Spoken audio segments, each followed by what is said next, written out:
اللہ دکھا دو چہرہ انور تمہارا یا رسول اللہ، میری آنکھوں میں بس جائے نظارہ یا رسول اللہ، صلی اللہ علیہ یا رسول اللہ وسلم علیہ یا حبیب اللہ۔ سب سے پہلے اللہ کے بارگاہ میں ہم سب مل کر شکر ادا کریں گے۔ سب میرے ساتھ ایک ہی لفظ دہرایا جائے، کیونکہ اللہ تعالی ہمیں اور آپ کو چن لیا ہے، کیونکہ سب کو چنتے نہیں اللہ۔ اپنے حمد و ثنا اور اپنے حبیب کی تعریف اور ان کے میلاد النبی کے اندر ہر کسی شخص کو اللہ چنتے نہیں۔ یہ بڑی خوش نصیبی کی بات ہے کہ اللہ تعالیٰ جسے اپنے قریب کرنا چاہتے ہیں، اپنی رحمت، برکت، نعمت تمام مقاموں سے نوازنا چاہتے ہیں، اور اسی طرح کے مجلسوں میں اللہ تعالیٰ ان سب کو جمع کرتے ہیں، اور جمع کر کے خالی جمع کرنے والوں تک ہی نہیں، بلکہ اس گھر میں، اڑوس میں، پڑوس میں، بلڈنگ میں 40 کوس دور تک اللہ تعالیٰ کہتے ہیں جس گھر کے اندر، جس جگہ میں، جس بستی کے اندر میلاد النبی کا پروگرام، جلسہ، محفل کیا جاتا ہے، اس پروگرام کے ارد گرد جو ہے رحمت کے فرشتے میں نازل کرتا ہوں، اور تمام فرشتے جو ہیں جس طرح بارش، پانی آسمان سے برستا ہے، اگر ہندو، مسلم، سکھ، عیسائی کسی بھی طرح کا انسان، کسی بھی طرح کا مخلوق اس ایریا کے اندر ہوتے ہیں جہاں بارش گرتا ہے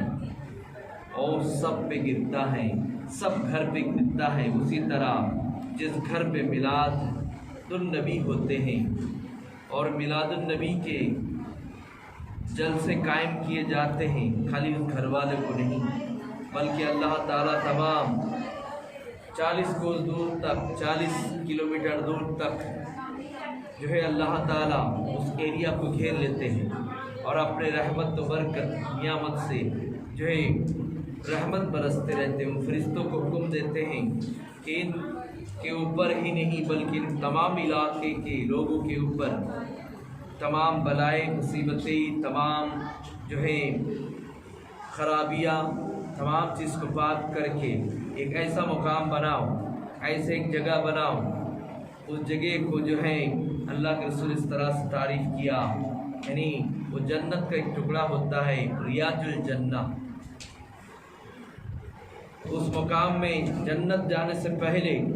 اگر کوئی جنت جانا چاہتے ہیں تو ایسے مجلسوں میں چلا جائے، اللہ تعالیٰ کہتے ہیں جیسا وہ دنیا میں رہتے ہوئے جنت پہنچ گیا، اس کے اوپر وہ رحمت برکت ہے جو دکھائی نہیں دیتا اسے، لیکن ہم اسے اس علاقہ میں برساتے ہیں، کیونکہ میرا رحمت سب کو دکھائی نہیں دیتے، لیکن میں میکائیل کو جو آرڈر دیتا ہوں بارش کا رحمت سب کو دکھائی دیتے، لیکن میں خود جو رحمت نازل کرتا ہوں وہ تو کوئی دیکھ نہیں سکتا۔ اسی لیے اللہ تعالیٰ تمام بلائیں، مصیبتیں اور تمام گھروں میں نہیں، اس گھر میں نہیں بلکہ کاروبار میں نہیں، تمام معاملات میں اللہ تعالیٰ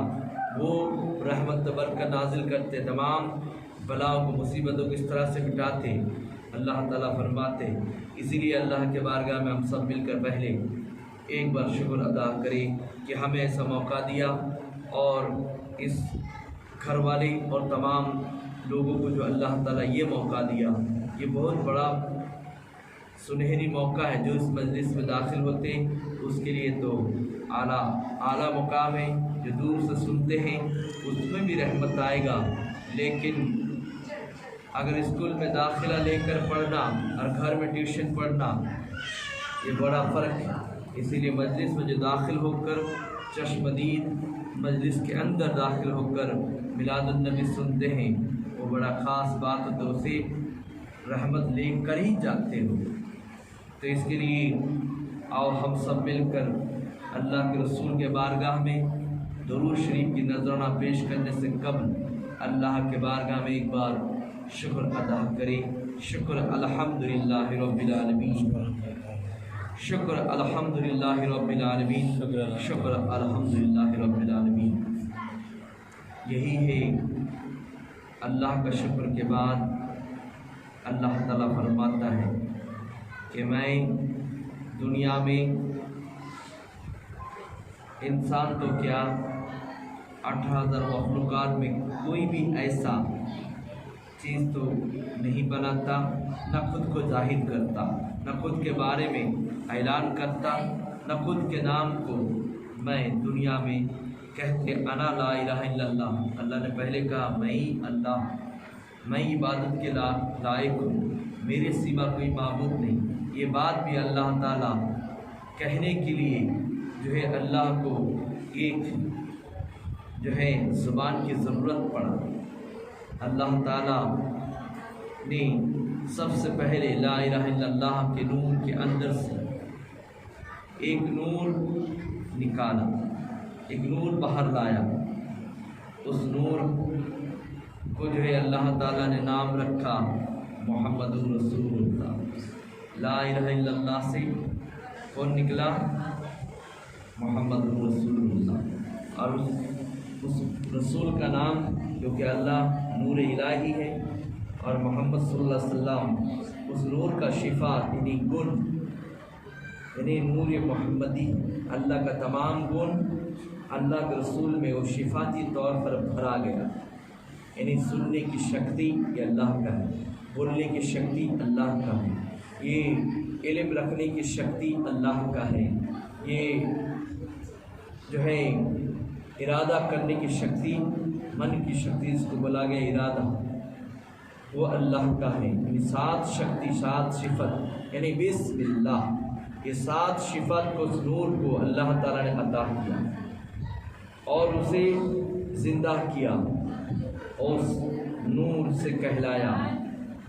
محمد رسول اللہ نے پڑھا لا الہ الا اللہ، یعنی اللہ پہلے کہا میں لا الہ الا اللہ، اور محمد رسول اللہ کو وہ زبان عطا کیا، یعنی وہ شفات عطا کیا، وہ کلیم اللہ یعنی زبان عطا کیا، زبان کی شکتی، وہ شکتی اللہ کی شکتی 7 صفت جب اس نور پہ داخل کیا تو نور سے وہ نور کہہ اٹھا لا معبود الا اللہ، لا مقصود الا اللہ، لا موجود الا اللہ، لا الہ الا اللہ، کہ تیرے سوا کوئی معبود نہیں، تیرے سوا کوئی عبادت کے لائق نہیں، تیرے سوا کوئی موجود نہیں ہے، تیرے سوا کوئی مقصد نہیں ہے۔ یہ اسی واسطے اللہ تعالیٰ کلمہ طیبہ اس کو ایمان قرار دیا۔ انسان عبادت تو کرتے ہیں، بندگی تو کرتے ہیں، لیکن جس کی بندگی کرنا ہے، جس کی بندگی ہے، اس سے کہیں دور بیٹھے بندگی کر رہا ہے۔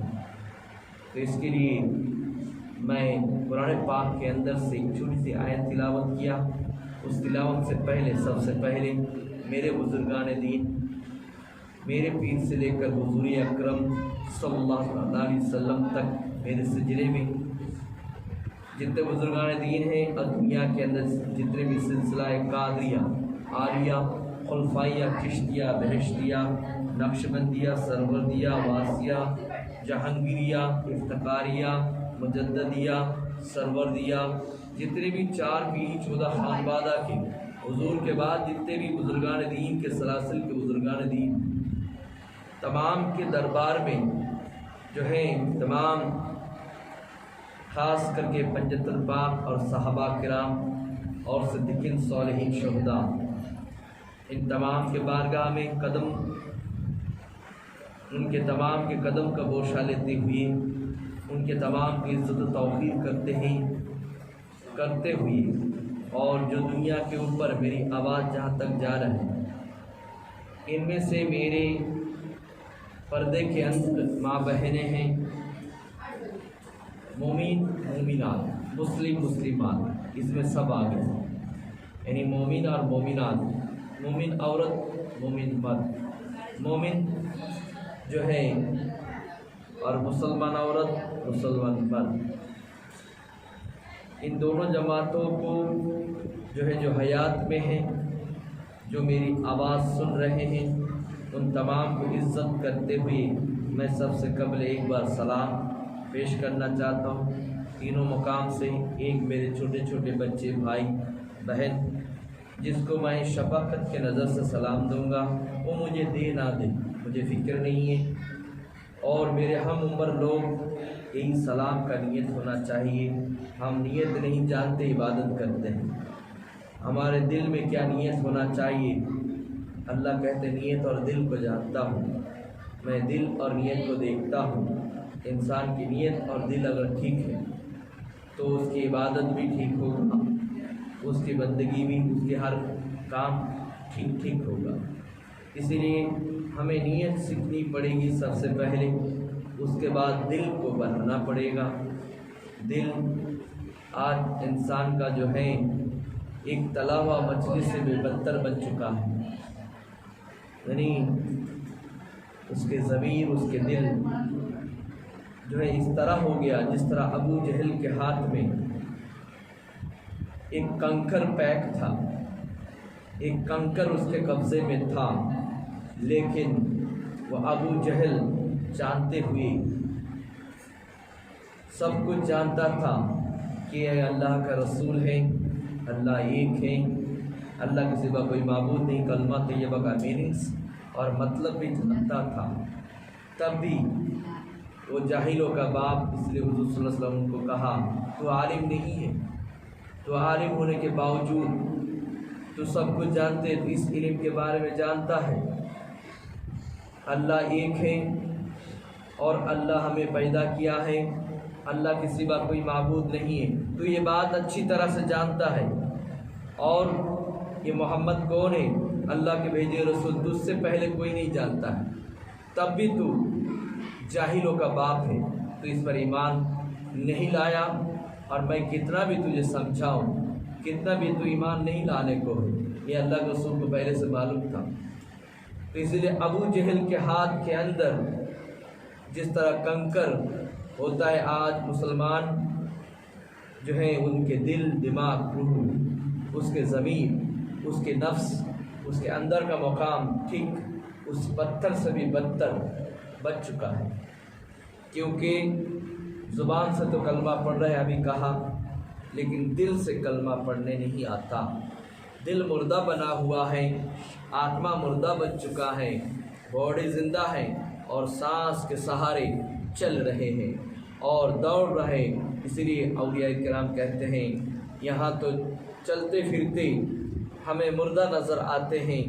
یہ مومنوں کا کہنا ہے، یہ چلتے پھرتے یہاں تو مردہ نظر آ رہا ہے، لیکن فقط کفن کے اندر یہ مومن زندہ نظر آ رہا ہے۔ یہی یہ دنیا آج کا حالت، ایک شخص قبر میں صحیح سلامت رہتا ہے، اس کی باڈی، اس کے کفن تک داغ نہیں ہوتا ہے، اور ایک آدمی سڑ جاتا ہے 40 دن کے اندر ختم ہو جاتا ہے، اس کی ہڈی تک پتہ بھی نہیں چلتا، لیکن دونوں میں فرق کیا ہے؟